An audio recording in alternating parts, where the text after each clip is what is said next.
بسم اللہ الرحمن الرحیم۔ السلام علیکم۔ معراج النبی۔ معراج کے لفظی معنی ہیں اوپر چڑھنا، اسرا کے معنی ہیں رات کا سفر۔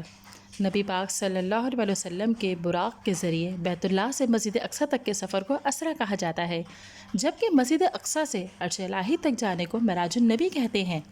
اسرا اور معراج النبی سے مراد نبی اکرم صلی اللہ علیہ وسلم کا وہ مبارک سفر جس میں اللہ آپ صلی اللہ علیہ وسلم کو مکہ مکرمہ یعنی مسجد حرم سے بیت المقدس یعنی مسجد اقصیٰ تک، پھر وہاں سے سدرۃ المنتہا تک اور پھر وہاں سے آگے جہاں تک چاہا لے گیا اور جو چاہا وہ دکھایا۔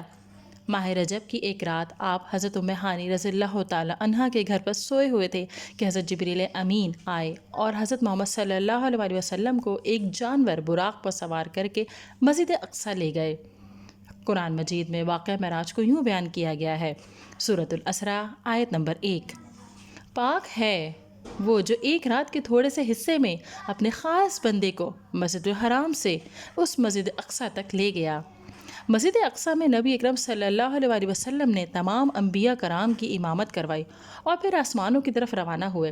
پہلے آسمان پر آپ کی ملاقات حضرت آدم علیہ السلام سے ہوئی، دوسرے آسمان پر حضرت یحییٰ اور حضرت عیسیٰ، پھر تیسرے آسمان پر حضرت یوسف علیہ السلام ملے، چوتھے آسمان پر حضرت ادریس علیہ السلام اور پانچویں آسمان پر حضرت ہارون علیہ السلام سے ملاقات ہوئی۔ چھٹے آسمان پر آپ کی ملاقات حضرت موسیٰ علیہ السلام سے ہوئی۔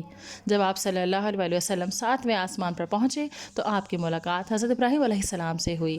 سدرۃ المنتہا پر حضرت جبریل امین رک گئے، جس کے بعد نبی اکرم صلی اللہ علیہ وسلم خود اللہ کے پاس گئے۔ اس سفر میں آپ کو نمازوں کا تحفہ دیا گیا، بیت المعمور دکھایا گیا، حوض کوثر دکھایا گیا اور جنت دوزخ بھی دکھائی گئی۔ معراج کے موقع پر نبی اکرم صلی اللہ علیہ وسلم کو اللہ کا انتہائی قرب نصیب ہوا، آپ اللہ سے ہم کلام ہوئے۔ اس کے بعد آپ واپس مکہ تشریف لے آئے۔ سفر معراج سے واپسی پر آپ نے اہل مکہ سے اس واقعے کا تذکرہ کیا تو انہوں نے اس کا انکار کیا اور مذاق اڑانے لگے کہ ایک مہینے کی مسافت کیسے ایک رات میں طے کی۔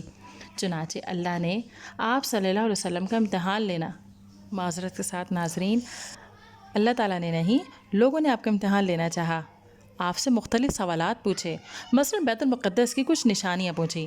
آپ نے صاف صاف نشانیاں بتا دیں تو وہ حیران رہ گئے۔